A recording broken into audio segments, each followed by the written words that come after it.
আসসালামু আলাইকুম ভিউয়ার্স, দেখতে পাচ্ছেন আমাদের ঝিনাইদহ জেলার বিশেষ হামিদুর রহমান স্টেডিয়ামে নানামুখী ক্রীড়াঙ্গনে নানামুখী খেলা চলছে।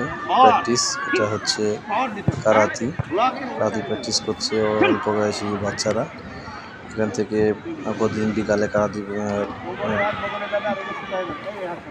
প্র্যাকটিস করানো হয়। দেখতে পাচ্ছেন মাঠের আরেক প্রান্তে চলছে ঝিনাইদহ ন্যাশনাল টিমের ফুটবল প্র্যাকটিস। সবাই ফুটবল প্র্যাকটিস করতেছে এখানে চমৎকারভাবে। সবাই খেলার মধ্যে ব্যস্ত আছে। দুই দলে ভাগ হয়ে দেখছেন জুনিয়র ছেলেদের ক্রিকেট প্র্যাকটিস চলছে এখানে। এটা বয়স ভিত্তিক আর কি। দেখতে পাচ্ছেন চমৎকার প্র্যাকটিস চলছে ক্রিকেট, সুন্দর প্র্যাকটিস করতেছে তারা। খুবই মনোমুগ্ধকর। বিকালের দিকে যদি স্টেডিয়ামে আসেন দেখবেন চতুর্মুখী খেলা, চতুর জায়গাতে প্র্যাকটিস চলতেছে। অনেক লোক এখানে খেলাধুলা করে, বাচ্চারা বড়রা সবাই।